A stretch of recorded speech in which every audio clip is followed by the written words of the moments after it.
많은 사람들은 성공을 한 번의 타이밍이다 혹은 기회다, 행운이다 이렇게 생각하는 경향들이 많이 있습니다. 그래서 그 기회를 만들고 또 타이밍을 잡으려는 노력을 많이 하고 있습니다. 그러나 사실 그런 어떤 기회 혹은 한 번의 행운, 타이밍 이것이 성공의 관건이 된다면 그런 조건이나 또 그런 행운, 타이밍을 발견하지 못한 사람, 또 그것을 잡지 못한 사람은 반드시 실패할 수밖에 없을 것입니다.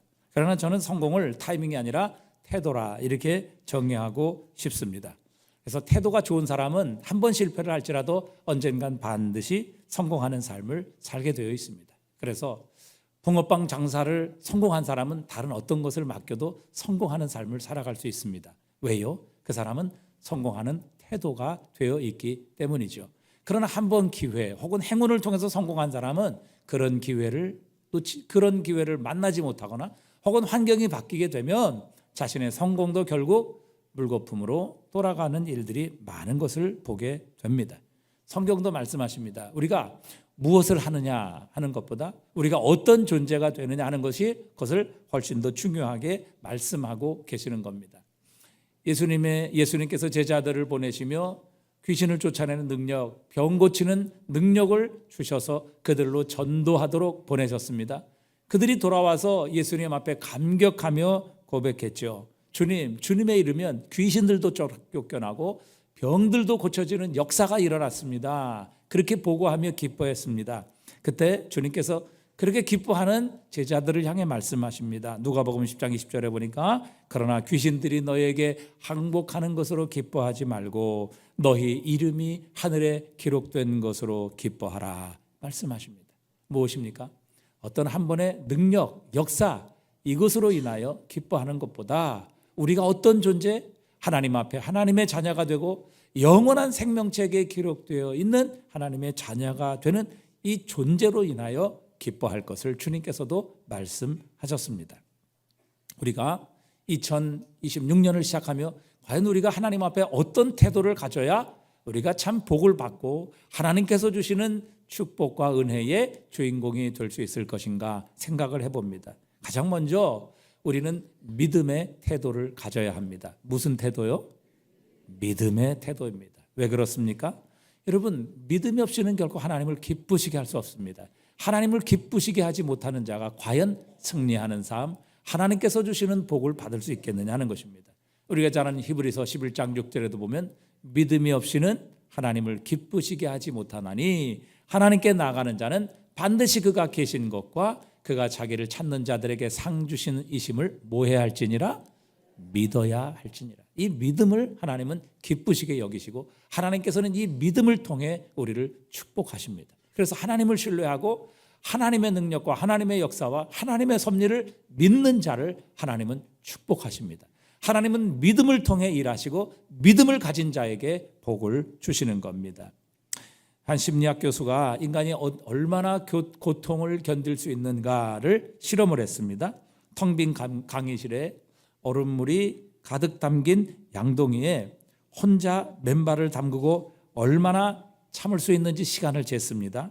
그 다음은 같은 조건에서 가장 친한 친구 몇 명과 함께 하도록 했습니다. 그런데 놀랍게도 친구들과 함께 있었을 때는 혼자 있었을 때보다 2배나 더 고통과 그 아픔을 견딜 수 있었다는 것입니다. 여러분, 우리가 우리 주변에 이렇게 나를 격려해주고 또 나와 함께 있어줄 사람이 있다면 때로는 우리에게 고난이 오고 역경이 온다 할지라도 우리는 훨씬 더 잘 헤쳐나갈 수 있을 것이라는 결론에 도달하게 되는 것입니다. 이 새로운 한 해를 시작하며 힘들고 어렵고 외로운 인생길에서 변함없이 우리와 영원히 함께 해주실 한 분을 소개하고 싶습니다. 그분은 바로 우리의 선한 목자가 되시는 예수 그리스도이십니다. 예수님은 친히 나는 선한 목자라 이렇게 말씀하셨고 우리는 그의 기르시는 양이로다. 양은 결코 목자가 없이는 생존할 수 없습니다. 결코 자기가 원하는 삶을 살아갈 수 없는 존재죠. 그런데 예수님께서는 우리의 목자가 되어주시고 우리는 그의 기르시는 양이라 이렇게 말씀해 주고 계십니다. 오늘 본문 34장 10절에서 시편 다윗은 이렇게 고백합니다.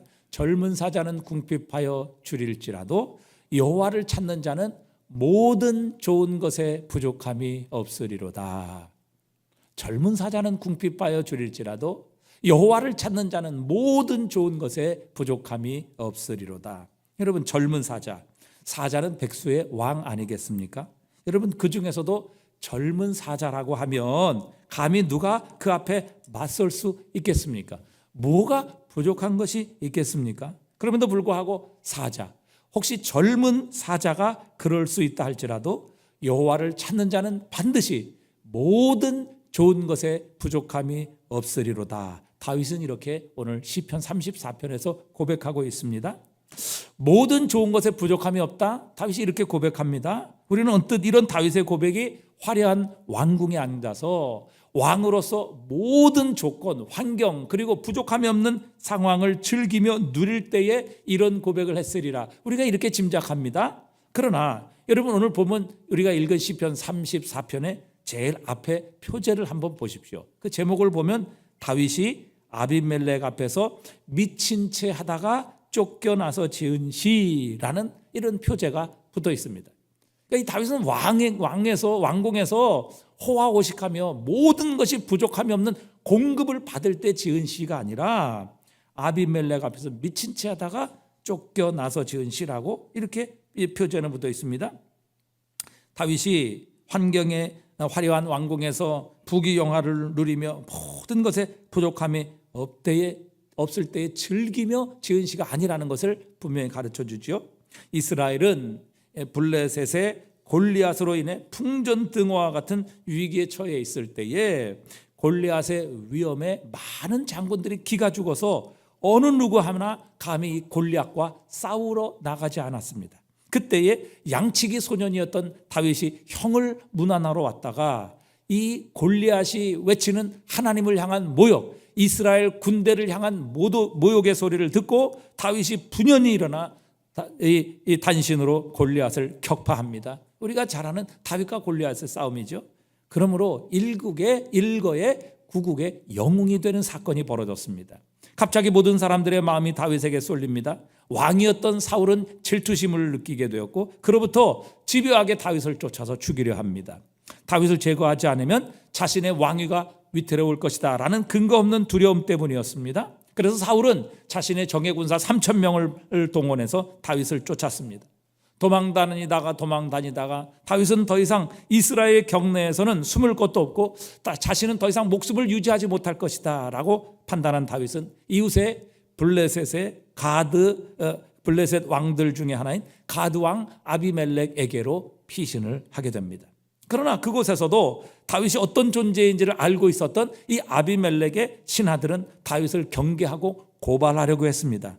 그러자 다윗은 이곳에서도 내가 안전하게 살 수 있는 그런 장소가 아니라는 사실을 깨닫게 되죠. 그래서 가드왕 아비멜렉에게서 빠져나오려고 그는 마치 미친 사람처럼 침을 질질 흘리며 수염에 침을 흘리며 문짝을 괜히 긁기도 하고 그렇게 정신 나가고 얼빠진 사람인 척하고 그 아비멜렉 앞에서 겨우 빠져나오게 되었습니다. 바로 그 직후에 지은 시가 오늘 본문 시편 34편의 말씀이었습니다.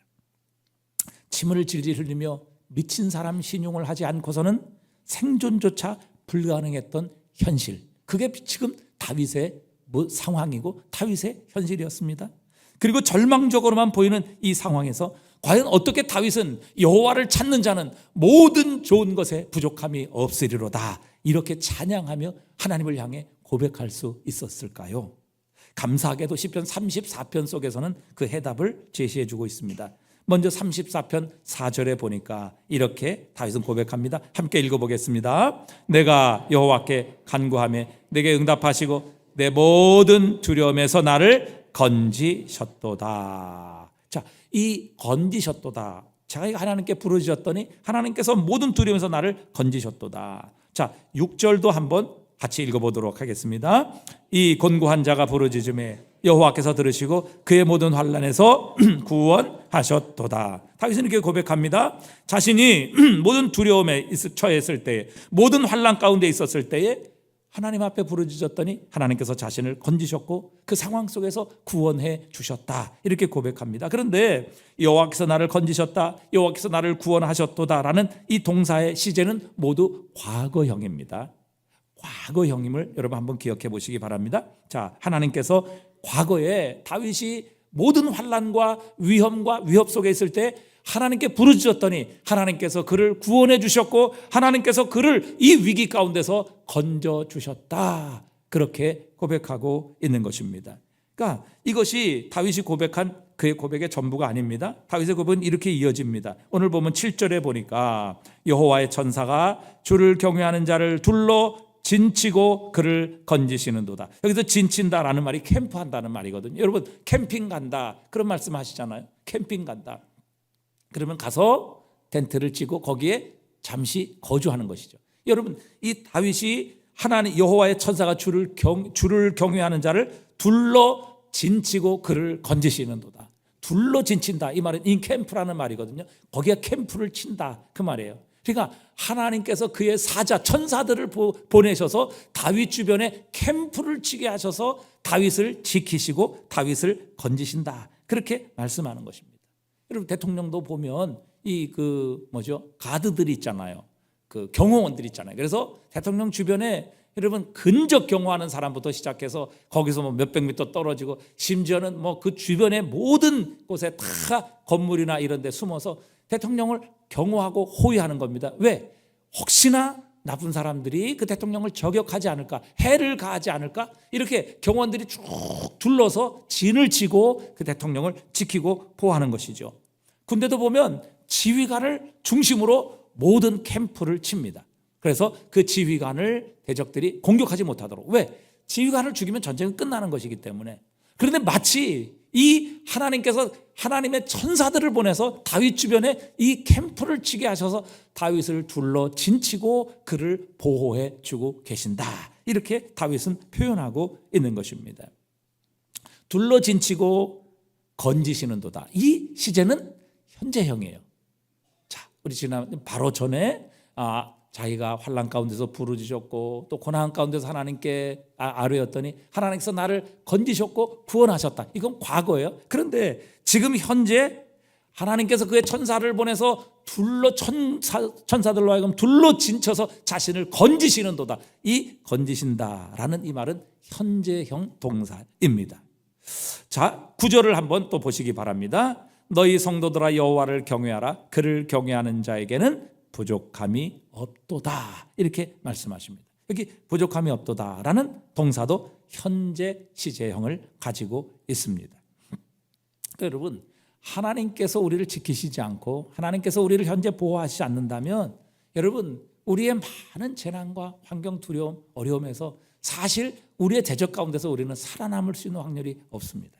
어제 새벽 2시에 여러분, 트럼프 대통령이 이 베네수엘라의 마두로 대통령을 전격 체포했어요.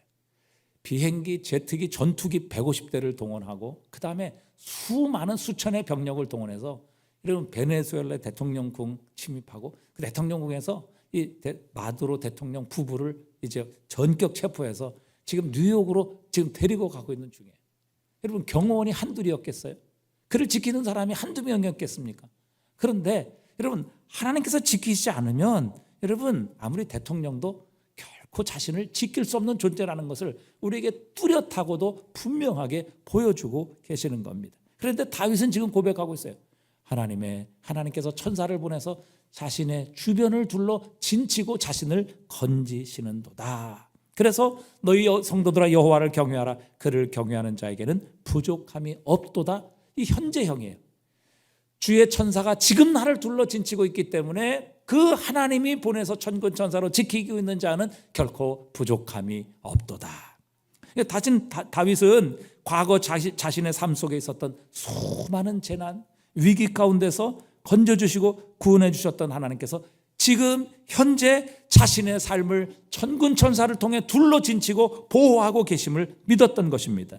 하나님께서 천사들을 보내서 아무도 대적들로 하여금 이 다윗을 손댈 수 없도록 자신을 둘러 진치게 하심으로 자신을 현재형으로 어떤 위험, 어떤 대적들 가운데서도 보호하고 계시며 자신에게 무엇도 부족함이 없도록 지금 현재 하나님이 공급하시고 보호하고 계심을 다윗은 오늘 믿고 그 사실을 고백하고 있는 것입니다. 여러분, 너무 당연한 일 아니겠습니까? 과거에 하나님께서 건지시고 보호하시고 구원해 주셨다면 현재 역사하시는 그 하나님께서 지금도 역사하시고 보호하시며 여러분, 과거에 지키시고 현재도 지키시는 하나님이시라면 이 하나님은 영원하신 하나님 아니십니까? 그 영원하신 하나님께서 우리의 미래 또한 하나님께서 책임져 주시고 도와주시고 보호해 주시지 않겠느냐 하는 것입니다. 그리고 마침내 다윗의 고백은 이렇게 승화됩니다. 오늘 보면 10절을 보니까 이렇게 고백하죠. 같이 읽어봅니다. 젊은 사자는 여호와를 찾는 자는 모든 좋은 것에 부족함이 없으리로다. 이 시제는 미래형이에요. 무슨 형이라고요? 미래형이라고. 과거에 자신을 위기와 어려움 속에서 건져주시고 구원하셨던 하나님, 현재 천군천사를 통해서 캠프를 치고 보호하시고 지키신 하나님, 그리고 부족함이 없도록 공급하신 하나님, 그 하나님께서 미래 자신에게 부족함이 없도록 젊은 사자는 궁핍하여 주리는 이러한 불가능한 일이 생길지는 몰라도 우리 주님을 믿고 의지하고 신뢰하는 자에게는 결코 부족함이 없게 하시리라. 미래형으로 이 다윗은 선언하고 있는 것입니다. 과거에 자신의 삶 속에서 역사하신 하나님께서 현재 자신을 위해 치밀하게 지키시고 보호하고 계시기에 그 영원하신 하나님께서 지금도 나와 함께 하신다면 그 한 분으로 인해 나의 미래 역시 모든 좋은 것에 부족함이 없게 하시는 하나님의 심임을 다윗은 오늘 확신하고 있었던 것입니다. 그래서 우리가 잘 아는 시편 23편 1절에 보면 여호와는 나의 목자시니 내게 뭐가 없도다? 부족함이 없으리로다. 이 시제도 미래형이에요. 미래형. 여러분, 지금 이 시도 사실은 다윗이 왕궁에서 호화호식할 때 지은 시가 아니에요. 이 시편 23편도 다윗이 자신의 아들인 압살롬의 구테타로 인해서 야반 도주하며 맨발로 도망하는 상황 속에서 지어진 시입니다. 자, 압살롬의 반역에 의해서 다윗이 쫓겨났죠. 압살롬의 모사였던 아히도벨이 지금 당장 다윗을 습격하면 다윗을 죽일 수 있습니다. 제거할 수 있고 당신이 명실상부한 이스라엘의 왕이 될 수 있습니다. 이런 지혜로운 권면을 합니다. 그런데 희한하게도 이 압살롬은 이 하나님의 말처럼 들었던 아히도벨의 말을 듣지 않아요. 그리고 다윗의 모사였던 후세가 건의를 하게 되는데 왕이요, 모든 이스라엘 군대 전체를 모아서 한꺼번에 완전히 다윗을 치면 다윗을 몰살시킬 수 있습니다. 그의 군대도 몰살시킬 수 있습니다. 이렇게 건의를 했는데 압살롬이 보기에 이번에는 아히도벨의 건의보다 이 후세의 건의가 훨씬 더 좋아 보였던 것입니다. 그래서 결국 이 후세의 말을 듣고 모든 군사를 압살롬이 모으게 됩니다. 아히도벨은 내 말을 듣지 않는 압살롬은 이 쿠데타에서 반드시 실패하겠다라는 확신을 가지고 그는 집에 돌아가서 스스로 목숨을 끊게 됩니다. 이렇게 후세는 압살롬이 군대를 모으는 상황에서 이제 다윗에게 전령을 보내서 빨리 요단강을 건너 피신하십시오라고 전령을 보냈고, 결국 이 상황 속에서도 하나님을 목자로 삼았던 다윗은 살아남을 수 있었고, 하나님을 목자로 삼는 한 앞으로도 미래에도 자신은 어떠한 상황에서도 부족함이 없는 삶을 살게 될 것을 확신하며 그는 시편 23편 1절에서 여호와는 나의 목자시니 내게 부족함이 없으리로다 이렇게 고백할 수 있었던 것입니다. 여러분, 이처럼 다윗에게 하나님께서는 자신의 과거, 현재, 미래의 어느 한 시점에만 역사하시는 분이 아니셨습니다. 하나님께서는 다윗의 과거에 역사하셨고 현재도 역사하시며 미래도 통틀어 역사하시는 하나님이셨습니다.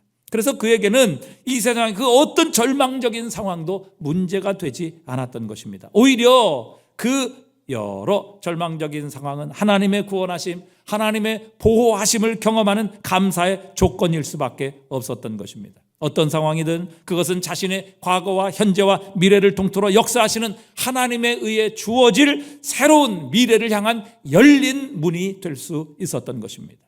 이처럼 다윗은 오직 하나님을 목자로 삼을 때에 자신의 과거, 현재, 미래는 언제나 새로운 삶이라는 것, 그리고 새로워진 열린 문이라는 것을 그는 믿었던 것입니다. 이런 믿음을 지닌 다윗이었기에 3000년이 지난 오늘까지 그가 우리의 믿음의 모델로 우뚝 서 있는 것은 결코 우연이 아니죠.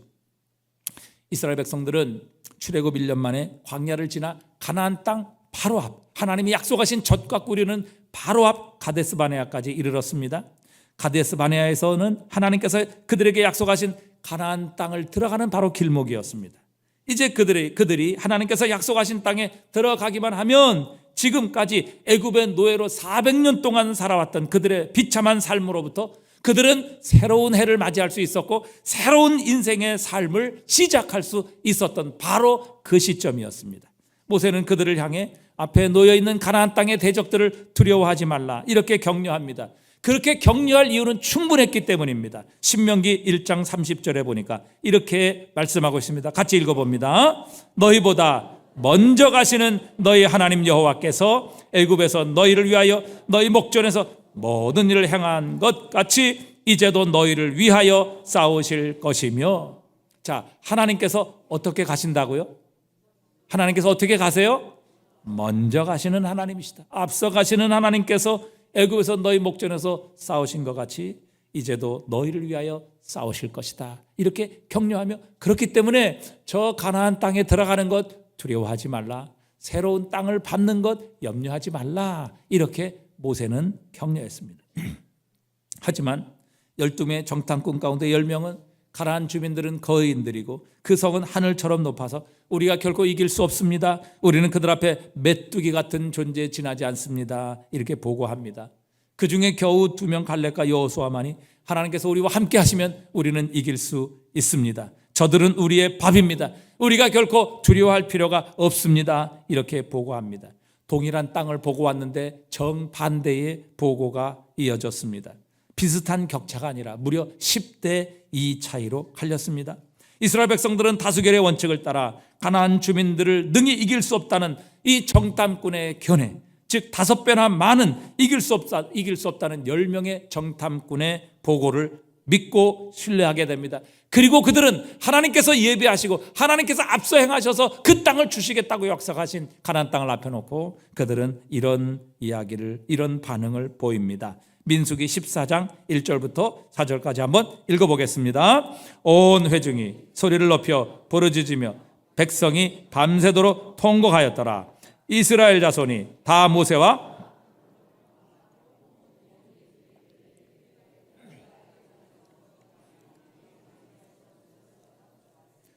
어찌하여 여호와가 우리를 그 땅으로 인도하여 칼에 쓰러지게 하려 하는가? 우리 처자가 사로잡히리니 애굽으로 돌아가는 것이 낫지 아니하랴. 이에 서로 말하되 우리가 한 지휘관을 세우고 애굽으로 돌아가자 하며.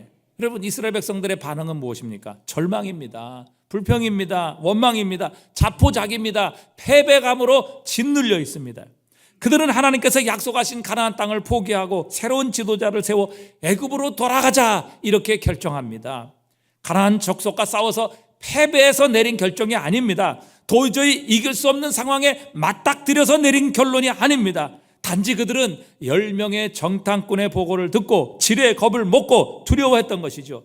그들이 돌아가려고 했던 것은 400년 동안 지긋지긋한 노예, 종, 애굽의 삶을 살았던 바로 그런 것이었습니다. 하나님이 약속하신 젖과 꿀이 흐르는 땅을 바로 눈앞에 두고 있었지만 그들은 하나님의 약속을 믿지 못했던 것이죠. 그들에게 이 축복의 땅을 약속하신 하나님은 전혀 안중에도 없었습니다. 그들이 바라본 것은 오직 자신들보다 크고 강한 대적들, 가나안의 거인들, 높은 성벽뿐이었던 것입니다. 하나님께서는 이스라엘 백성들을 향해 내가 앞서 가리라 약속하셨습니다. 그래서 가나안 족속을 멸하시며 그 젖과 꿀이 흐르는 땅을 너희들에게 주리라 약속하신 분이었습니다. 하지만 그들은 하나님을 믿지 못했습니다. 하나님을 신뢰하지 못했습니다. 하나님께서는 가나안 족속이 이스라엘보다 크고 강하다는 것 이미 다 알고 계셨습니다. 그 땅의 성벽이 얼마나 높고 견고한지도 다 알고 계셨습니다. 그럼에도 불구하고 하나님께서 이스라엘에게 가나안 땅을 약속하시고 그곳으로 인도하실 때는 하나님께서 그들보다 앞서 가셔서 대적들을 굴복하게 하시고 먼저 가셔서 가나안의 대적들을 쓸어버리실 계획을 가지고 계셨기 때문입니다. 이스라엘 백성들이 광야를 통과해 가나안 땅 이 앞까지 온 것, 여러분 그들이 개척해서 온 것입니까? 지도를 보고 찾아왔습니까? 그렇지 않습니다. 하나님께서 그들 앞서가셔서 인도하셨기 때문입니다. 구름기둥 불기둥이 그들 앞서가시며 그들의 쉴 곳을 찾았고 그들의 거주할 곳을 찾아서 멈추었을 때 그들은 하나님의 인도하심을 따라 오늘 여기까지 온 것입니다. 여러분, 그럼에도 불구하고 그들은 하나님을 믿지 못했던 것입니다. 그래서 신명기 1장 32절에 보니까 이 일에 너희가 너희 하나님 여호와를 믿지 아니하였도다. 결국 이스라엘의 실패는 능력이 없어서, 가진 것이 없어서, 군대가 없어서, 힘이 없어서 실패한 것이 아니라 그들 앞서가셔서 그 땅을 주시겠다고 약속하신 하나님을 믿지 못한 것이 그들의 실패의 결정적인 원인이었던 것입니다. 결국 어떻게 됩니까? 그렇게 하나님을 믿지 못했던 자는 전부 광야로 돌아가 40년 동안 다 광야에서 죽게 됩니다. 여러분, 아무리 가나안 주민이 강대하고 크고 장대한 족속으로 있어 할지라도 이스라엘 백성들보다 앞서가시는 하나님, 그들은 믿지 못했습니다. 신뢰하지 않았습니다. 결국 그들의 불신앙, 하나님을 믿지 못하는 마음이 하나님께서 약속의 땅에서 주실 새 날 그리고 새 삶을 영영 놓치게 만들었던 것입니다. 여러분, 우리의 삶이 이런 겁니다. 하나님을 믿으면 여러분, 이 2026년 이 새해가 우리에게 새날이 될 것입니다. 우리가 새로운 땅을 밟는 놀라운 축복의 역사가 우리의 삶 가운데 일어나게 될 것입니다. 그러나 하나님을 믿지 못하면 우리는 뒤로 물러서게 될 것입니다. 옛 삶으로 돌아가게 될 것입니다. 여전히 죄악 속에 머물게 될 것입니다. 우리는 여전히 종으로 노예로 살아갈 수밖에 없을 것입니다. 이것이 바로 믿음이 가진 위대한 능력이며 힘이라는 사실입니다. 여러분, 이 믿음을 가지면 우리의 삶 2026년 우리의 삶은 새 날이 될 것입니다. 새 해가 되게 하실 것입니다. 우리는 새 땅을 밟는 축복을 누리게 될 것입니다. 왜냐하면 이 2026년 한 해 우리 하나님이 앞서 행하시는 하나님이시기 때문입니다. 우리보다 앞서 가시는 하나님이시기 때문입니다. 이 모든 것을 준비하셔서 우리를 인도하시는 하나님이시기 때문입니다. 여러분, 우리가 예수를 믿는다는 것은 단지 2000년 전에 오셨던 과거의 예수님만을 믿는 것을 의미하지 않습니다. 주님을 믿는다는 것은 2000년 전에 성경 속에 역사하셨던 그 주님께서 지금 동일하게 현재의 삶 속에서 역사하고 계시며 현재의 삶은 말할 것도 없고 미래도 역사하실 것을 믿는 것입니다. 여러분, 마태복음 1장 23절은 이렇게 말하지요. 같이 읽어봅니다. 보라, 처녀가 잉태하여 아들을 낳을 것이요 그의 이름을 임마누엘이라 하리라 하셨으니 이를 번역한즉 하나님이 우리와 함께 계시다. 계신다, 계셨다, 계실 것이다가 아니라 하나님이 우리와 함께 계시다. 여러분, 현재형입니다. 하나님께서 지금 우리와 함께 계신다는 말입니다. 2000년 전에 이 땅에 오신 주님께서는 지금 현재 여기에 우리와 함께 계십니다. 이것이 임마누엘의 하나님이세요. 그분의 여기신 성령으로 내 몸을 그분의 전으로 삼고 지금 내 안에 함께하고 계십니다. 여러분, 하나님은 지금 임마누엘이 되셔서 내 안에 나와 지금 함께하고 계십니다. 현재형으로 여러분, 그분 지금 내 안에 거하고 계시는 겁니다. 그리고 그분은 영원히 나를 버리지 아니하고 떠나지 아니하시겠다 약속해 주셨습니다. 그러게 여러분, 2026년 새해를 맞이하는 지금도 앞으로 펼쳐질 새로운 시간인 2026년도 여전히 우리 주님께서 우리와 함께 하실 줄 믿습니다. 여러분, 2026년을 시작하는 우리 앞에는 가나안의 거인들과 높고 무너지지 않을 성벽과 같은 많은 장애물들이 도사리고 있습니다. 여러분, 많은 분들에게 여쭤보면 여러분, IMF 때보다 더 어렵다고 하는 경기 침체 우리 지금 맞이하고 있습니다. 높은 이자율, 날이 갈수록 심화되는 양극화, 또 이념의 대결, 한치 앞을 내다볼 수 없는 이 국제 정세. 여러분, 하루아침에 전쟁이 펼쳐지고 하루아침에 대통령이 바뀌는, 여러분, 이런 한치 앞을 내다볼 수 없는 이런 시대를 오늘 저와 여러분은 살아가고 있습니다. 우리가 이 문제를 해결할 수 있습니까? 여러분, 우리가 이런 대적들을 우리의 힘으로 물리칠 수 있습니까? 그렇지 않습니다. 하지만 지금으로부터 3500년 전 이스라엘 백성들처럼 우리가 2026년 지레 겁을 먹고 하나님보다 나의 생각, 사람들의 생각을 더 신뢰하는 자가 된다면 여러분, 아무리 우리에게 2026년 새해가 우리에게 찾아왔을지라도 우리는 결코 새해를 맞이할 수 없게 될 것입니다. 우리 주님께서 마치 가나안 땅을 앞에 놓고 있었던 이스라엘 백성들을 향해 말씀하신 것처럼 2026년을 앞에 놓고 있는 저와 여러분을 향해 우리 주님께서는 말씀하십니다. 두려워하지 말라, 무서워하지 말라. 그렇게 말씀하시는 이유는 우리 하나님 아버지, 우리 주 예수 그리스도께서 우리 앞서 행하시는 하나님이시기 때문입니다. 우리의 목자가 되시는 주님께서는 우리 안에 우리와 함께 하시는 분일 뿐만 아니라 항상 우리보다 앞서 가시는 우리의 하나님이시고 우리의 목자이십니다. 여러분, 우리의 앞서 가신다는 것은 우리 하나님께서 우리의 길을 예비하시고 우리를 기다리시며 우리의 모든 필요를 우리 가는 길에서 채우신다는 것을 의미하기도 합니다. 하나님께서 아브라함에게 100세에 낳은 아들 이삭을 번제로 드리라 그렇게 말씀하셨을 때 하나님께서 이미 이삭을 대신하여 숫양을 예비해 놓으셨습니다. 이 놀라운 하나님의 앞서가시는 하나님, 준비하시는 하나님을 발견했던 이 아브라함은 하나님을 여호와 이레 준비하시는 하나님이라 이렇게 찬양하고 불렀던 것입니다. 여호와를 목자로 삼는 자에게 2026년은 두려움과 걱정이 아니라 에베네셀의 하나님, 하나님께서 우리를 여기까지 도우셨습니다. 이렇게 고백하게 만들어주시는 기대와 소망의 한 해가 되게 하실 줄 믿습니다.